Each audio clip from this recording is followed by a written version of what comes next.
For this video, we're going to demonstrate how to use Excel to construct a confidence interval in a set of data. For this example, let's suppose that the School C SAT scores on this column are actually a random sample of 44 students. And what we want to do is estimate what the true population mean SAT score is for this set of students.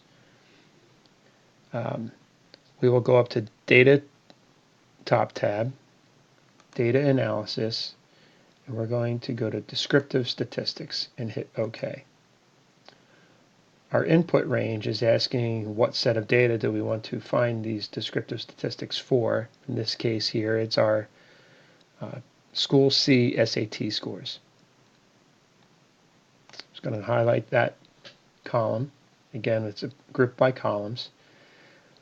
And I did select the C SAT heading there, so I'm going to check in the box of labels in first row. For output range, I select on the circle and also select in this cell. And then over here I'm going to select this cell for where I want the information to be presented. And then the two important boxes down here are summary statistics and then confidence level for means. Be sure to select this box. If I want to select a 95% confidence interval, which is the default setting, I leave it as is. If I want to change this to a 90% or 98%, then I can change it right in this box. And now I'm ready to go and hit OK. What does this mean?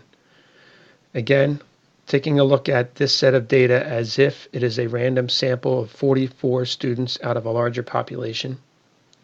I treat this information then as the mean is my greatest point estimate of 556. And then down here you'll see that it provided me confidence levels 95%.